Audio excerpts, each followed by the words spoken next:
नमस्कार मित्रांनो, आज दिनांक 6 नोव्हेंबर 2020 रात्रीचे 8:10 झालेत. दररोजप्रमाणे निफ्टी इंडेक्सचं ॲनालिसिस. तर मित्रांनो, तुम्ही बघत आहात निफ्टी इंडेक्स आणि सगळं मार्केट बुलिश आहे. आणि काल आपण हा चार्ट जो ड्रॉ केला होता अप ट्रेंड, तो आपण परत बघत आहोत. आणि मी त्याला ॲरो पण काढले होते सपोर्ट रेजिस्टन्सचे. तर हा 15 मिनिटाचा चार्ट आहे.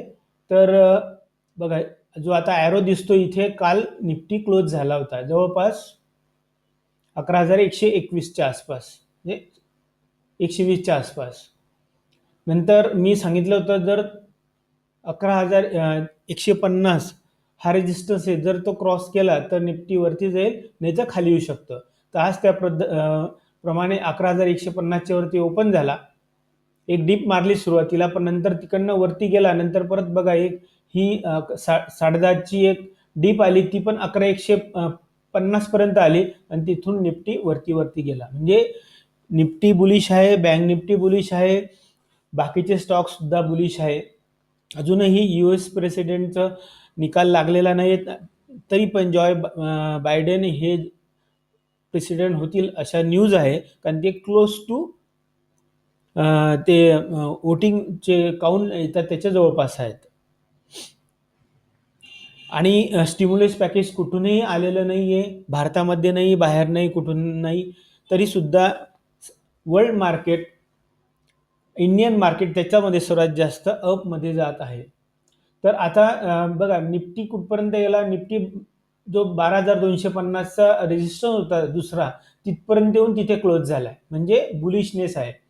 तर आता सोमवारसाठी, आज शुक्रवार होता, उद्या शनिवार आणि रविवार, हे 2 दिवस काय होतं, काय घडामोडी होतात अमेरिकन मार्केटमध्ये. आज ओपनिंग क्लोजिंग काय होतं, मायनस तर ओपन झालंय डाऊ इंडेक्स, पण क्लोजिंग काय होतं, शनिवार रविवार काय न्यूज येतात, सोमवारचं डाऊ फ्युचरचं ओपनिंग काय, एशियन मार्केटचं ओपनिंग नुसार आपलं मार्केटचं ओपनिंग राहील. पण सध्या तरी मार्केट बुलिश आहे. हा ॲरो मी आता परत इकडे शिफ्ट करतो.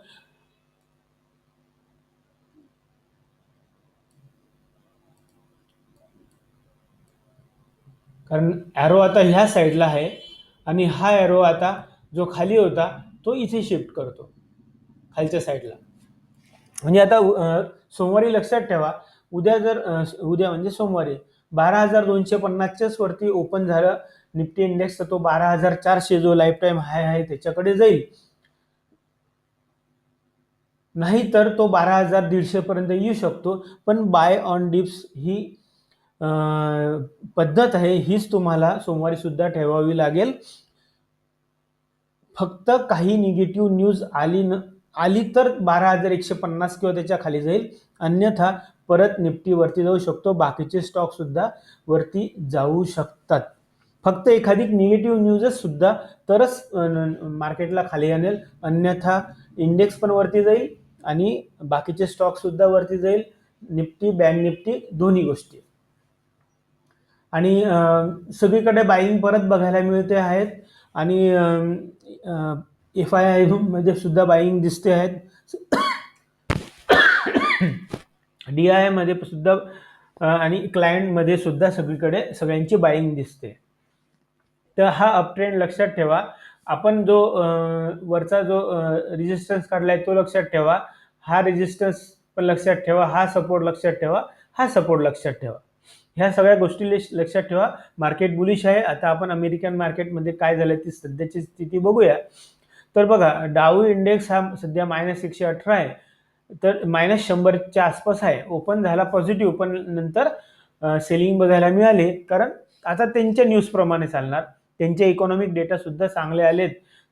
पण आता -100 कारण अमेरिकन प्रेसिडेंटच्या काही अजून फिक्स न्यूज काही नाहीये कोण होणार, कारण अजून कन्फर्म झालेलं नाहीये. बहुतेक उद्या संध्याकाळी किंवा रविवारी आपल्याला कळू शकतं. बघूया काय न्यूज येतात. हे सगळं असून सुद्धा सगळे मार्केट निगेटिव्ह आहे. बघा, डॅक्स म्हणजे तुम्हाला युरोपियन मार्केट दाखवतो, तो सुद्धा मायनस आहे. पण तुम्हाला SGX निफ्टी दाखवतो 12,331, हाय गेला होता 12,367. म्हणजे काय होतंय, वर्ल्ड मार्केट खाली आलं तर आपलं मार्केट थोडंसं खाली येतं इंडेक्स म्हणजे, आणि ते वरती गेलं की तो वर्ल्ड इंडेक्स वरती गेला तर आपले इंडेक्स जास्त वरती जातात. म्हणजे याचं हे एक साईन आहे की आपलं मार्केट अजूनही बुलिश आहे. आपल्याकडे स्टिम्युलस पॅकेज आलेलं नाही आहे. इंडो चायना म्हणजे चायना बॉर्डरचे इश्यू अजून थांबलेले नाही आहे, तरी सुद्धा आपले इंडियन मार्केट वरती जात आहे. हा एक स्पेक्युलेशन आहे असं म्हणू शकतो, किंवा काहीतरी येणार असेल की जे लोकांना माहिती आहे, त्यामुळे कंटिन्युअस बाईंग चालू आहे. कोविडचे केसेस वाढत चालले हे पण तुम्हाला माहिती आहेत, पण सगळ्या निगेटिव्ह न्यूज इंडियन मार्केटने इग्नोर केलेल्या आहे आणि इंडियन मार्केट वरती जाते. आता तुम्हाला बँक निफ्टीचा पण चार्ट दाखवून देतो. बघा बँक निफ्टी बघा, इथून जो लो घेतला 23,600 पासून 26,700 म्हणजे किती 3,000 पॉईंट बँक निफ्टी वरती गेलाय. फक्त तेव्हा आयसीआयसीआय बँकेचा रिझल्ट शनिवारी चांगला आला, तिथून जे अपसाईड आली ती अपसाईडच आहे, दुसरी कोणतीही न्यूज नाही. कधी कधी असे हे मार्केट धोका देऊ शकता, म्हणून मी नेहमी म्हणतो थोडे थोडे प्रॉफिट्स बुक करायला पाहिजे. वन वे डायरेक्शन कधीच मार्केट जाऊ शकत नाही. एक करेक्शन यायला पाहिजे. करेक्शन आलं तर ही जी खालची ट्रेड लाईन आहे त्याचा सपोर्ट इंडेक्स आरामात घेऊ शकतं. तर मित्रांनो, काही प्रश्न असले तर माझ्या टेलिग्राम चॅनलवरती विचारा. आणि टेलिग्राम चॅनलवरती नाही, ओके, तर टेलिग्राम चॅनलला विचारा. माझा नंबर सुद्धा आहे तिथे. काही स्टॉक स्पेसिफिक प्रश्न असले ते सुद्धा मला विचारू शकता. आणि मी अपडेट तर टेलिग्रामवरती चॅनलवरती टाकत असतो. मी सपोर्ट आणि रेजिस्टन्स टाकितला होता. जेव्हा सपोर्ट आणि रेजिस्टन्स टाकला बघितलं बघा, मी आता एकदा हे पोस्ट केलं होतं. 12,172चा सपोर्ट होता माझा, सॉरी रेजिस्टन्स होता. तो क्रॉस केल्यानंतर बाय ऑन डिप्सच सांगितलं होतं. बघा 2:35 अबोव्ह रेजिस्टन्स बाय ऑलवेज म्हणजे 12,175, हे 2:35. बघा 2:35 इथे 12,216 आणि 12,196 गेला होता. 12,175 क्रॉस केला नव्हता. तिथून बघा निफ्टी 12,200 पासून तर 12,274-75 गेला, म्हणजे जवळपास 75 पॉईंट वाढला. म्हणजे ह्या गोष्टी मी टाकत असतो, तुम्ही ते बघून ट्रेड करू शकता आणि प्रॉफिट कमवू शकतात आणि मला प्रश्न विचारू शकतात, मी नक्की उत्तर देईल. शक्यतो टेलिग्रामवर प्रश्न विचारा, मी नंबर टाकून देईल माझा. म्हणजे कसं असतं, मी यूट्यूबवरती वगैरे मी फक्त व्हिडिओ पोस्ट करतो, पण काय आलेलं हे फार क्वचित बघतो. म्हणून जर तुम्हाला लाईव्ह लगेच काही आन्सर पाहिजे असेल तर तुम्ही टेलिग्रामवर मला प्रश्न विचारू शकतात. कोणत्याही स्टॉकविषयी माझा अभ्यास असेल तर मी तुम्हाला पटकन सांगेल, थोडासा नसेल तर मी तुम्हाला काही वेळाने नंतर सांगू शकतो, पण सांगेल एवढं नक्की. तर मित्रांनो, ही व्हिडिओ अशीच आपण हे चार्ट असेच ठेवूया. हे चार्ट असाच ठेवूया. आपण सोमवारी बघूया काय होतं ओपनिंग क्लोजिंग नुसार आणि त्याप्रमाणे डिस्कस करू. आणि ऑलवेज अभ्यास करून ट्रेड करा आणि प्रॉफिट कमवा.